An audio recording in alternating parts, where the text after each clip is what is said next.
I wanted to just do a brief introduction on my cookbook, the Fragrant Kitchen Cookbook, Culinary Recipes from a Botanical Perfumer. I published it in 2014 and I re-released it in 2018. So I chose to make this a spiral bound notebook style book on purpose. I like the fact that it has blank pages for the cook to write their own notes and observations on the back. And I think that I was writing this in my head for, maybe 10 years before I actually created it. And it was partly inspired when I went to a book exhibit at UCLA, and I went to view the diaries of Anais Nin, which are in the UCLA collection, and they were on display. And I always appreciate the personal narrative. I always love autobiographical things. I love to hear people's true voices. And while I was there, I remember catching sight of this notebook that belonged to a woman. I think it was a famous author's mother or something. I can't remember who it was for the life of me. But it was, Arkander. It was such a personal, beautiful book. You could tell by looking at it, it was just the sum of this woman's life, and it made me think about, what did she cook and where did she get her recipes from and who did she cook for, and it was just very personal and very beautiful. And so I think I was making a nod to that style of a woman's record keeping when I created this in this way. Ever the art historian, I chose to illustrate my cookbook with medieval illustrations. They're all from the Taquinum Sanitatis, with the exception of the cover. The Taquinum Sanitatis was a medieval herbal. It was first created by an 11th century Arabian Christian doctor, Ibn Butlan of Baghdad, and the original title was called Maintenance of Health.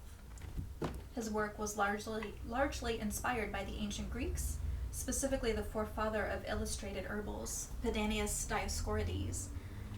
His work, his illustrations of herbals are so beautiful.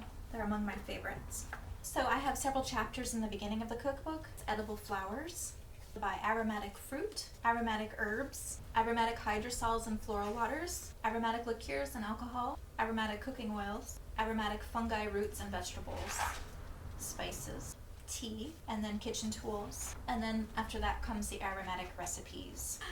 This cookbook is very autobiographical, and I think one aspect of that is that the pages are very full, not of my own life, but that of my women friends as well. My mentor and friend Suzanne Caddy wrote such a beautiful introduction for this cookbook. It made me cry the first time I read it. My friend Chantal was a professional editor and translator, and she edited the manuscript for me in its early stages.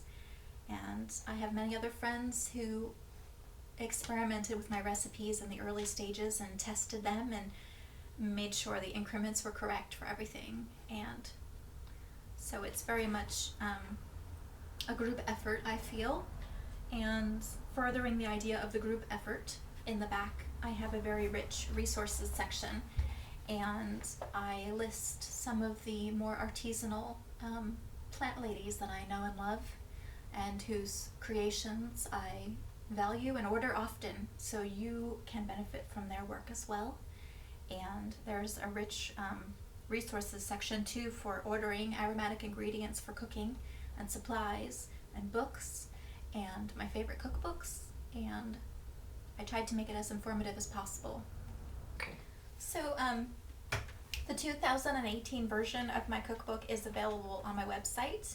You can buy a PDF of the cookbook for $25, or you can buy a spiral bound hard copy for $30 plus shipping and handling. And I will include a link to order the cookbook in the comment section below.